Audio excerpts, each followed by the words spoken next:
Homer once said a quote that kind of inspired me, where he said, "A guest never forgets the host that treated him kindly." And that's one that stood out for me in every concept, because you remember people. You do remember that someone, I'm getting goosebumps just talking about it.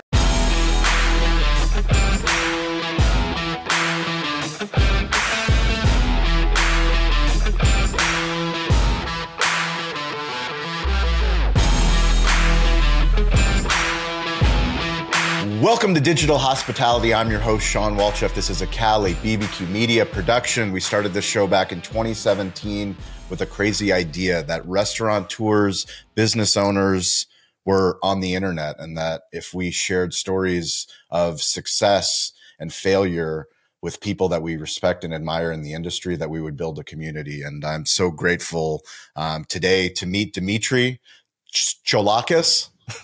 Tsolakis, good job. He is the CEO and founder of Xenia Greek Hospitality. The more that I've done digital research into who he is and what his brands are, I spent a lot of time in Boston thanks to our partners at Toast. I can't believe I haven't been to your restaurants, but the next time I'm in Boston, I'm going straight to one of your restaurants. Welcome to the show. Thank you. Thank you for having me. I'm excited to be here. Can you share your all-in moment? Like, at what age did you realize that hospitality was going to be your thing? Because I grew up in restaurants. I shared this photo on many podcasts, but this is me actually washing tables at the age of 13 at my grandfather's restaurant. And I hated it. I thought, like, no way am I going to do this. I'm going to be an attorney. I'm going to go and, be a sports attorney and maybe get into real estate. And yet here we are. We own 3 restaurants in San Diego. We have a media company on top of our restaurants.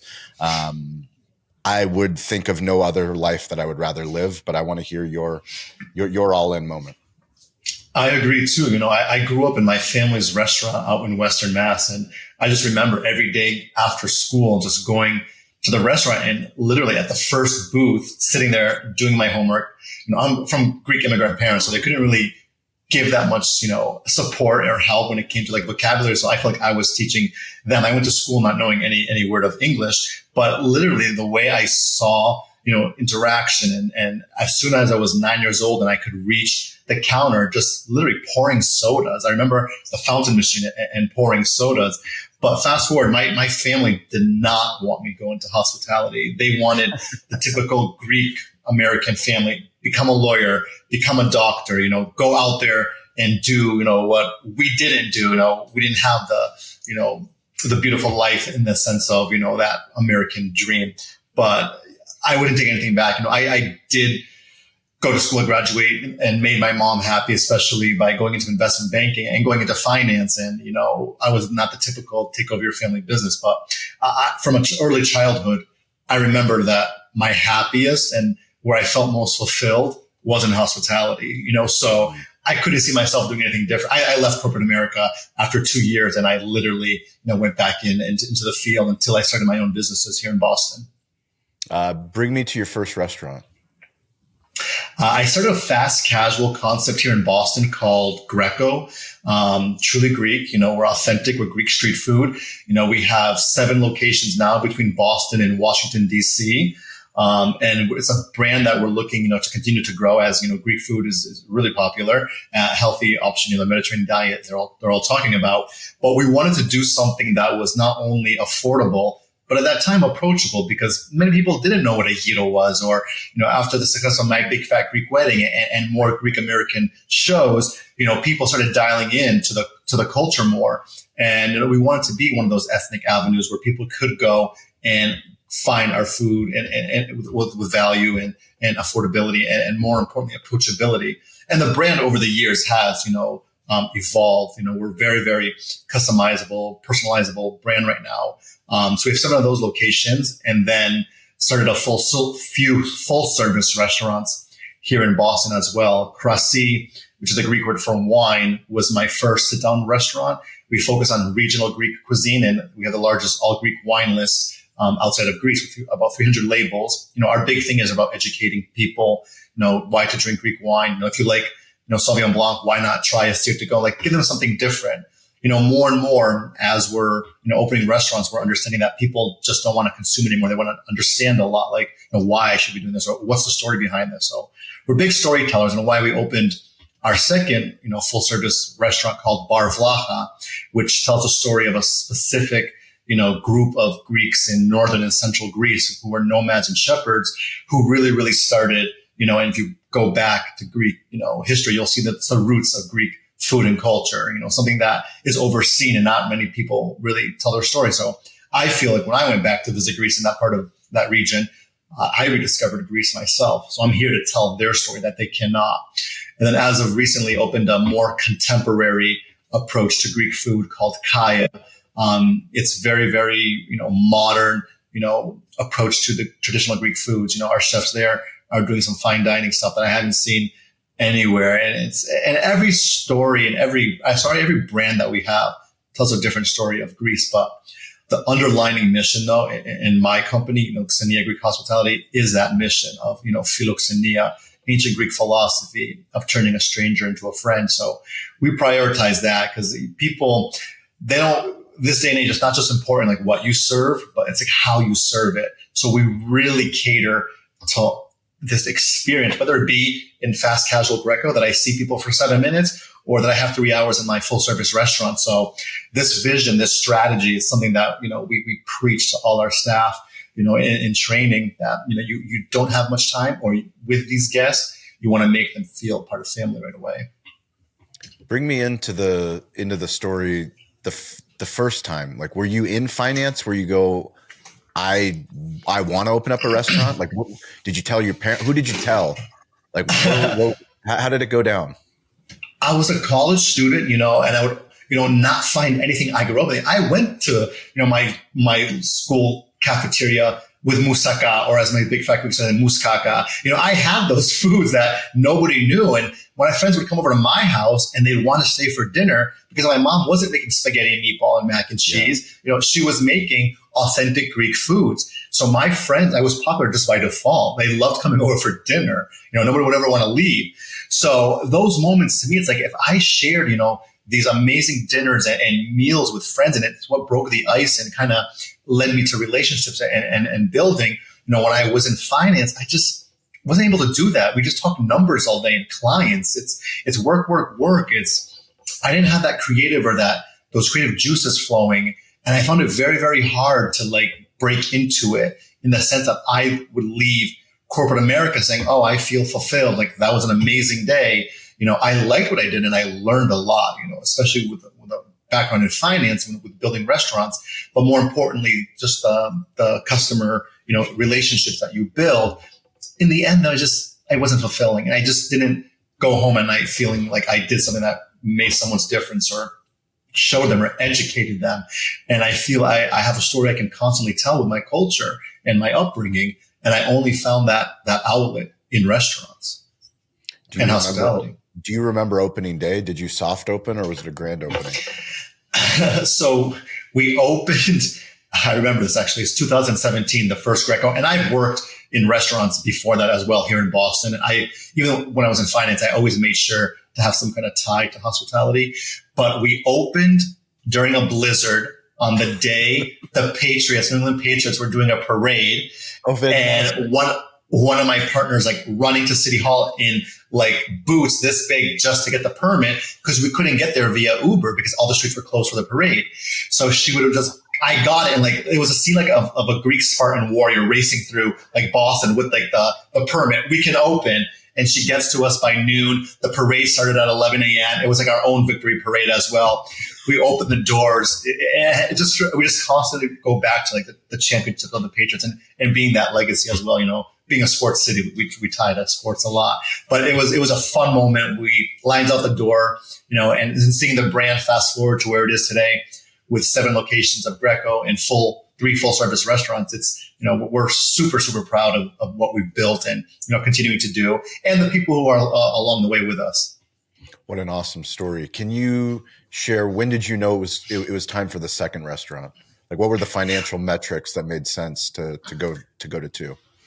It wasn't even financial metrics. We were just at the point where we were still learning, 1,000 square space, right now we knew right away it was too small. We thought it was going to be a little test, like a little hole in the wall type of thing, like on Boston's historic Newbury Street. But we saw the lines out the door. We saw the tickets coming in. We needed space. We make it work there, and it's the highest grossing Greco, but we knew we needed space. We needed more ambiance. This one only has 15 seats inside and 20 outside. We needed space. We needed people to be able to come in and have time to, even if they want to open a laptop or enjoy lunch with colleagues or whatever it may be, we knew we needed space. So instantly we jumped on and opened in 2018, our second location of Greco, with plans to open more as we saw more and more people loving what we're doing. Obviously, the pandemic slowed it down, and location 3 and 4 were slated for 2020, but didn't open until 21 and 22 because of the pandemic. And then fast forward now to 7 locations and continuing to grow. Who in your hospitality group has been with you the longest? And share a story about them. Because you say we the same way I say we. And it's a collective we. And I know I'm not trying to single out any one person, but if someone asked me the question, it would definitely be Eric Olafson, who I hired in a parking lot. I hired him in a parking lot, and I told him we're building something bigger than a restaurant. I don't know what it is now, but we're in a very difficult location. We're adding a liquor license and a dinner menu to a breakfast concept in the middle of off the beaten path in San Diego. And I promise you, we're going to build something great. Like, just give me time. It's been 18 years, but like now we're starting to do something that, that was that original vision. Can you share a story like that? It has to be Kayla Padilla, the one I told about wearing her boots and chugging through the snow, the backbone of our company, and I met her, 16 years ago, where I was a GM of a restaurant here in Boston that no longer exists. I was 23 years old. I was a GM, and she just came and applied as a hostess. And from there, I just saw courage in her. I saw independence and in the ultimate loyalty. We've been through it all, in the restaurant business. And she's someone who I've learned a lot from too. And I could be, 10, 15 years older, but I'm always looking at her as a reminder of why I'm in this and why I love what I do and just the courage. And, now it's into the mentorship that I can provide back. I feel like I can give back more than ever right now. But she's become a backbone, to the company and has worn every hat possible.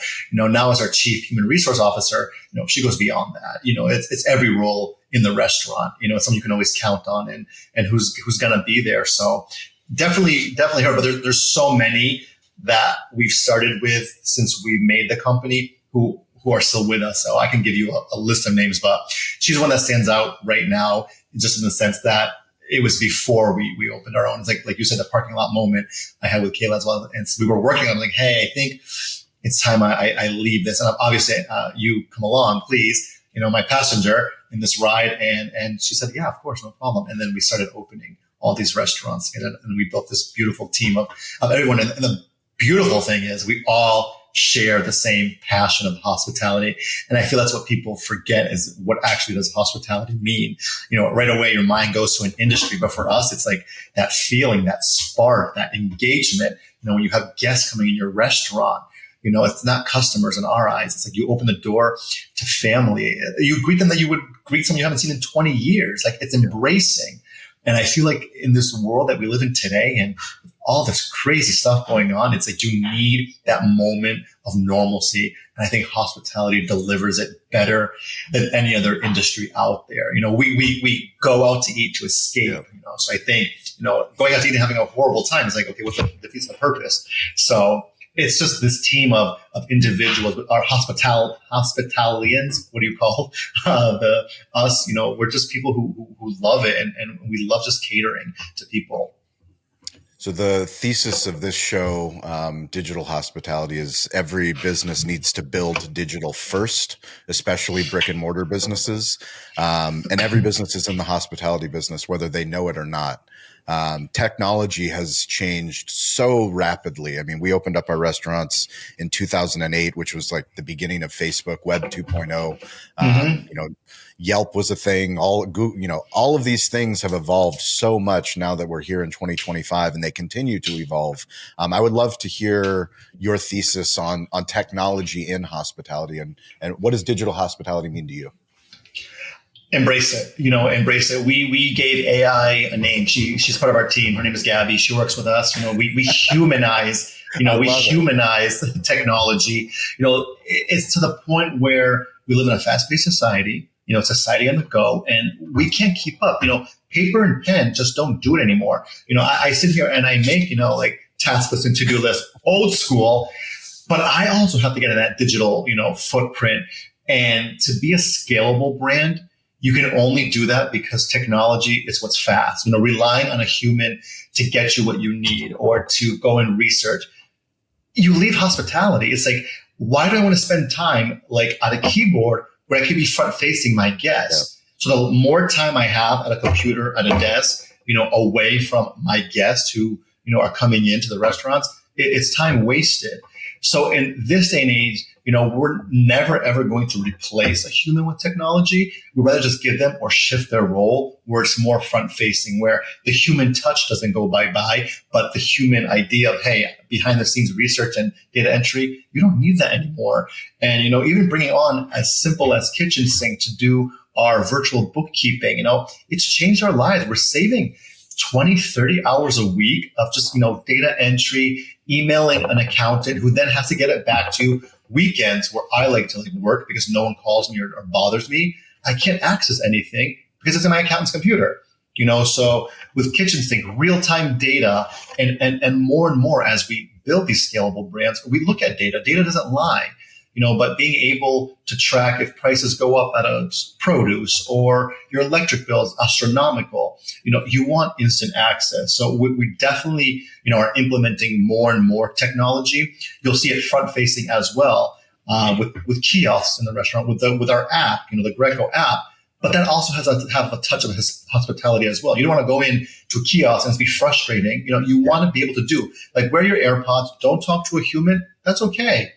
Some people love ordering like that, and you got to respect that. Again, it's introvert society. They want pictures. They want a kiosk. They want their own time. No pressure with someone behind them. So we want the kiosk to be for those, people. We want the people who want the human connection to come in and order in line. It's the same thing. Technology is great front facing, but it's also great, behind the scenes. We're also implementing technology to make all our training virtual, so we can have it more consistent as we become a scalable brand. Checklists for managers that are virtual. We're putting, like I said, all our training on a platform in multiple languages as well. We're hospitality within, always. That's the biggest model. You have to start within with hospitality. Take care of your team, make them feel nurtured and cared for before they can then go in turn and do it to someone else. Anything that's accessible, even for staff, giving them the access to like their pay stubs and, their sick days and, whatever it may be. So they know. So we want to give access and make accessibility, for our guests when it comes to allergens or however they want to order, or to our staff as well. And to us as operators, we want to make sure that we can go in there and just operate without wasting time. And like I said, AI is changing the world we live in. So we're looking to embrace it and grow with it and giving it the busy work so we can be more in touch and add that human touch to the experience. So you're an adjunct professor at the Boston University School of Hospitality Administration. What do you teach your students when it comes to the importance of profit and loss statements when using tools, technology tools, things like KitchenSync, to help you as a restaurant operator to get the tools, the financial metrics that you need to run a profitable business? It's the most important. Numbers don't lie. We're in a numbers game. We sit there and I think it's fun. It's like a little challenge. Like, am I going to make 25% food costs and labor costs? Am I going to make a 20% profit this month? And I teach them how you get there, because a lot of them don't understand that the profit margins in restaurants, are really, really slim to none. It took us for a while to get 20% profits across the board, but now we have a system that works. We have a support team. We know how to get there. We know how to get to 20% profit so we can give back to our investors, grow our teams and all that. Before we even get to financials, I just tell them first, it's all about personal branding. It's about yourself, your reputation. What are you trying to build? Also understanding you're not going to do it alone.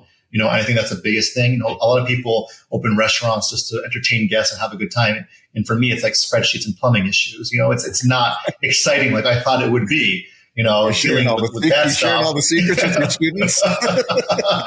everything. But I tell them more. It's like, even if you're not excited about, I want to open a restaurant or hotel or whatever, hospitality is a technique. Hospitality is something that your client might be worth investing in. So you need to know how the industry operates. You need to know how we make profit. You need to know what costs are associated, and how restaurants fail in the first year, so for them, it's more of an insight, and then I love talking about, the growth stage, that you have a brand that you can grow, that can become scalable, and one day you can exit. There's some great success stories of brands exiting for millions and billions of dollars. Why not have the entrepreneurial mindset that you could do that? And what I'm seeing is a lot of students, the demographic now has really changed. They have access to information with social media that they want to go from here really quick and skip many stages that I did. So I kind of bring them back to reality and say, don't do the skipping, because along the way you learn. The great thing is you have so much information in front of you now and accessible. So, whatever you're doing, network, start at an early age. I regret not networking as much in college and reaching out to business owners. Now I feel like they have that heads up and they're taking advantage of it. Most of my weeks, are filled with student one-on-ones just because they want to learn more. They're interested. And that's courageous right there, to go out and reach out to a professor and have something. And I love the fact that it's not virtual. Like the fact I tell them, meet with someone for coffee, send them a thank you letter, go back old school techniques that we grew up in hospitality, and see how it shocks this generation when you are not virtual, when you're sending a thank you postcard. Like the things that we grew up having to do because we didn't have the technology, bring it back old school a little. You'll see that it works. Leave the technology to make everything else faster, but the human touch, that connection, technology will never replace. And that's what I constantly preach to. It has to be human. It cannot be a machine telling you, thank you so much for a meeting, or, the tone, the energy and all that. So it's been interesting to also, have them do a lot of assignments based on my restaurants. When it comes to branding and the guest experience, we have a good time. And I just love the spark, the entrepreneurship that I see in these students, in this demographic. So it's fulfilling, I want to say, in the most, ways possible. I leave that classroom twice a week, like, wow, it feels so good being here. Being able to do what I do while I have a team that is operating the company. Well, I want to commend you for doing it. I remember going to school and taking business classes and just being bored out of my mind until they invited an entrepreneur to come and guest lecture. And when they were no longer talking about theory, but they were talking about real life lessons and stories from the battlefield of, this is what I did, these are the mistakes I made, don't make these same mistakes. That's when I knew I wanted to go into business. It's not textbook. It's not textbook. It's you build a business plan, and then once you build the business plan, you go back and you actually share what actually happened. This is what I hope to happen, but this is the data, and this is what's actually happening. Mm-hmm. Again, that's our final project. They start a hospitality company, and a lot of them don't understand that tech could be hospitality. Like, and then what we're doing in hospitality, I always say it, we're just problem solvers. That's all we are. Find a problem, find an industry, find something that literally pisses you off that you can fix, and fix it. And I always give the example of, who likes doing laundry at a laundromat? No one. Laundromats are horrible. It looks like a murder scene with cutouts of like the spray body, paint, the painted dead body on the ground. It's like, no one loves doing laundry. So make it better. Add a cafe, music, have fun there, comfortable seating, so take something that out there that people don't like, or you don't like personally, and fix it. That's what we do in hospitality. We sit there and just solve problems. How do you approach social storytelling for your brands, for all the concepts? You have in-house social? Do you have an agency? What do you use, and what's your philosophy? So right now we're doing a little bit of everything. We have an in-house marketing team, the creative director, marketing coordinator. We love showcasing stories of our team. We love showcasing the people who really are behind this, the people who you don't see face to face, whether it become with the prep team or people behind the scenes and back of the house. We love educating. Why should you come to one of my restaurants and have this specific Greek food? Well, you grew up your whole life thinking Greek food was a certain way. Let me show you that there's more to Greek food than what you may know. Teaching them about seasonality, teaching them about more sustainability eating and the way, we're more eco-friendly these days. There's a lot of education that goes into dining out. And like I said earlier, people just don't want to consume. They want to understand more and more these days when they go out. We love social media. We love working with influencers. We love working in-house with our team. I think it's a way just to tell a story. And I think people connect that way. In the end, what is your brand? It's emotional connection. We want people to see, what we're trying to do. And if they have a great experience at one of the restaurants, they're going to continue following us to the other restaurants as well. But social media, I didn't grow up with, from when I started my restaurant. So I kind of like how it took. But I also learned door to door, dropping off a flyer saying, come eat here. So I see everything just evolving and I like to where it's going. But there's also some bad sides, to social media, people who want to post negative or see something or, so it does hurt some brands as well. It's just how you react to it. In my company, we use social media just to express our stories of our brands. We don't take side views, or anything, but we have a powerful voice. We've done some great fundraisers as well to help those in need, when something goes down. So I always want to use it to kind of, educate and make people aware of what's happening and just, again, tell more stories about the restaurant and the individuals behind it. So we talked about your restaurant tech stack. Now I'm going to ask you about your personal tech stack. So how do you interact personally with technology? What do you have, an iPhone or an Android? Listen, I have an iPhone, but I'm still using Hotmail as my personal email.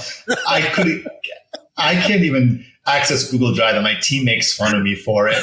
I don't embrace technology. I'm very, very old school. I had to tell your team to email me this link again because I couldn't access it. It's like, I just never, and I should, but it wasn't part of my upbringing and generation. Yeah. I'm all for learning new tricks. But again, paper and pen, I need to see things a certain way that works for me.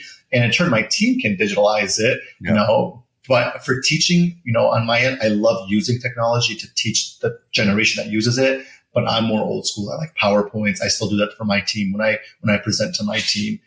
So I'm not the most technology savvy person. What version iPhone do you? When was the last time you upgraded? Your iPhone? I stay up to date. I'm up to date. Up to date. Okay. Do you prefer phone calls or text messages? Text messages. And how many emails do you get a day? How many Hotmails do you get a day? Well, the Hotmail I don't log into. I just unsubscribe everything. If I click on all my email boxes now, I have to make sure they're at 0. My phone has to show no messages, no notifications. That I can't. No. I need every text message. You always clear your text messages. Yep, always. But emails probably 150 a day. Okay. 150 How many a day. of those do you enjoy reading? I actually enjoy any email that I get.